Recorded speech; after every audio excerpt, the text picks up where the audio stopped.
My book, Making Schools Work, was published in late 2003.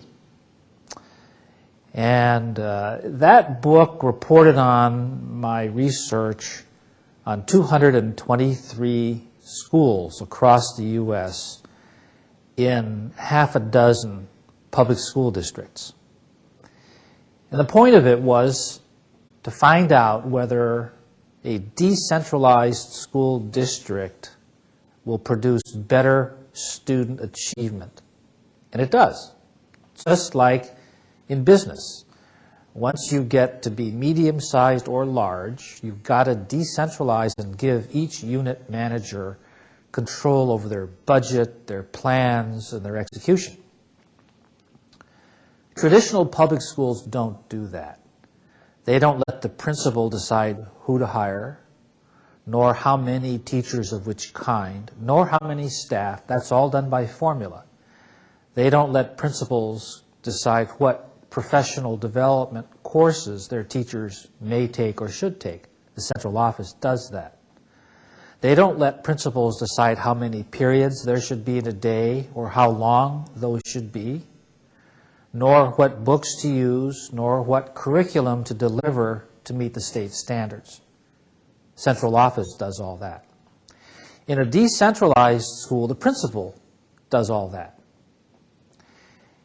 My first study demonstrated that these decentralized districts, of which there are precious few, actually deliver significantly higher student results.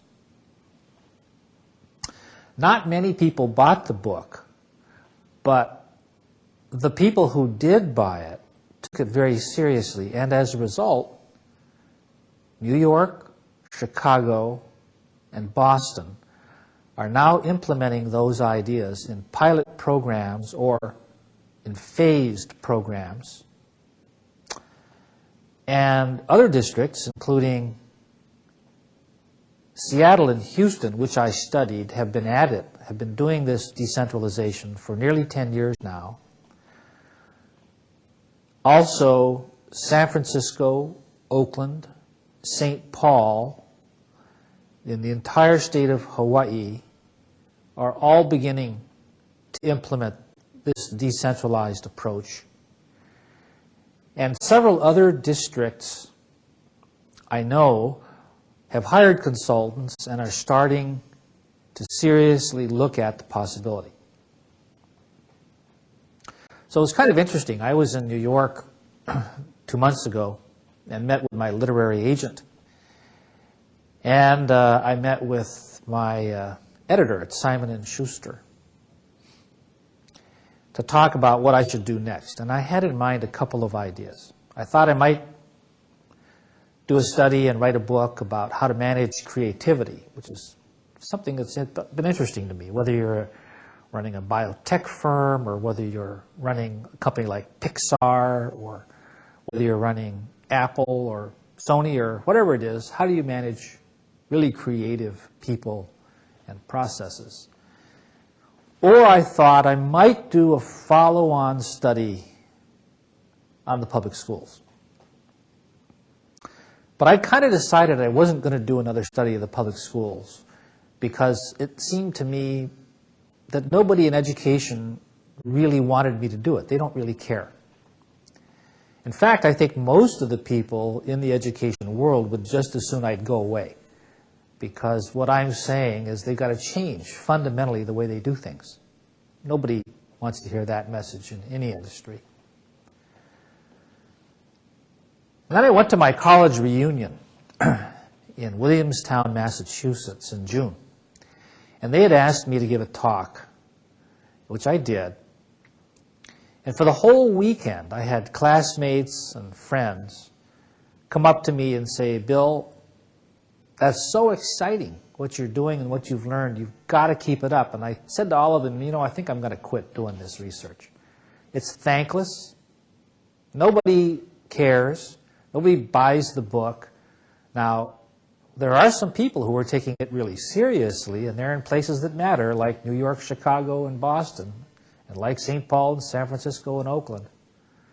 But fundamentally, I get just beat up everywhere I go. Everybody criticizes me. The whole education establishment is after me. It took me 2 years to get my first academic article on this subject published because the people from the education side were so critical of my work, although the reviewers from the business school side liked it. And then these classmates and friends of mine from college from 40 years ago would say to me, you can't not do that. You can't drop it. Precisely because it's so thankless that no one else is doing it. You've got to keep it up. And I thought, wow, maybe they're right. Maybe that's what universities are for. Maybe that's what tenure is for, to take on an unpopular, distasteful challenge that you think is an important one. And then a couple of days later, I was down in New York City and talked with my editor at Simon & Schuster, and I told him about my 2 book ideas. He said, now don't do the creativity book. Do the education book. I said, well, but we didn't sell many copies of the first one. And he said to me, well, that's right. We didn't sell a lot of copies, but that doesn't mean I don't want to publish the second one.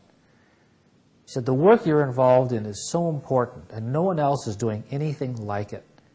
And you've got to keep doing it, and I intend to publish it. I thought, wow, what a great, he's willing to put his money where his mouth is. And then I talked to my literary agent. He wants me to do both, of course.